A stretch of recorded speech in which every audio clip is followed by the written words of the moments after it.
Samajwadi party के संरक्षक और मैनपुरी लोकसभा सीट से सांसद रहे मुलायम सिंह यादव का 82 साल की उम्र में निधन हो गया, जिसके बाद मैनपुरी की सीट अब खाली हो चुकी है और इस पर बहुत जल्द उपचुनाव कराए जा सकते हैं। माना जा रहा है कि चुनाव आयोग जल्द ही इस खाली सीट पर उपचुनाव की तारीखों का ऐलान कर देगा।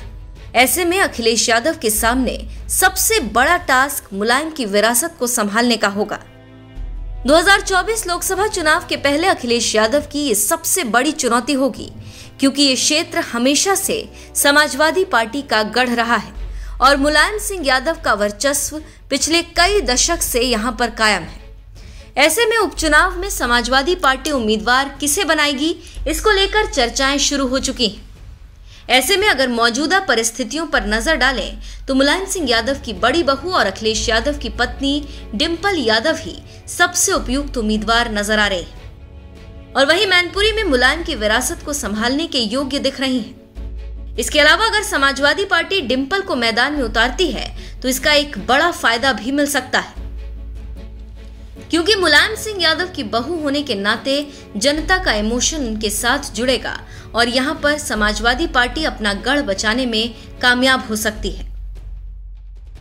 दूसरी तरफ बीजेपी 2024 के चुनाव से पहले उत्तर प्रदेश की इतनी बड़ी सीट पर पूरे दमखम के साथ उतरने के लिए प्लानिंग करेगी,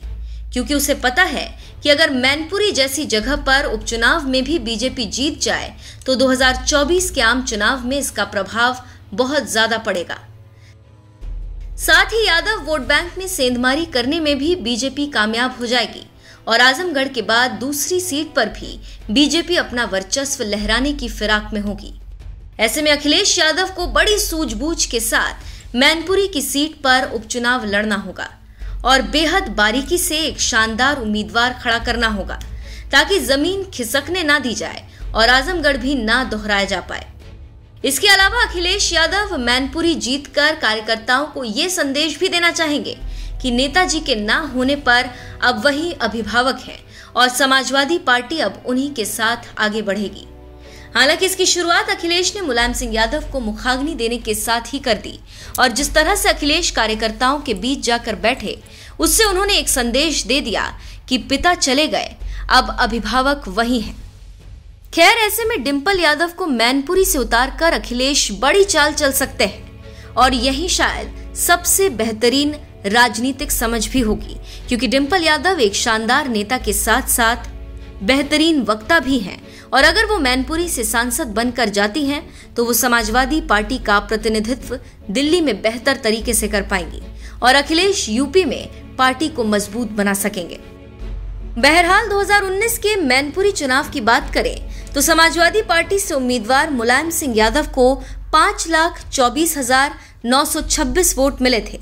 जबकि दूसरे नंबर पर बीजेपी के प्रेम सिंह शाक्य थे, जिन्हें 4,30,537 वोट मिले थे। मुलायम सिंह यादव ने यहां 94,389 वोट के भारी अंतर से जीत दर्ज की थी। अब इसी सीट पर डिंपल यादव अपनी दावेदारी पेश कर सपा का गढ़ बचा सकती हैं। गौरतलब है कि मैनपुरी सीट पर यादव वोट बैंक बहुत ज्यादा है और यही कारण है कि सपा यहां से परचम लहराती रही है। बहरहाल अब देखना होगा कि मुलायम यादव के ना होने से अखिलेश यादव किस तरीके से इस वोट बैंक को इकट्ठा करके रखते हैं, जिसमें अब बीजेपी के साथ साथ शिवपाल यादव भी सेंधमारी करने के लिए तैयार है। वहीं अगर उपचुनाव में ही अखिलेश यादव अपनी रणनीति सफल तरीके से जमीनी स्तर पर उतारते हैं और डिंपल यादव जैसे कोई शानदार उम्मीदवार को जिम्मेदारी सौंपते हैं तो एक बार फिर से यहां पर समाजवादी पार्टी का वर्चस्व कायम रहेगा और मुलायम सिंह यादव की विरासत आगे बढ़ेगी।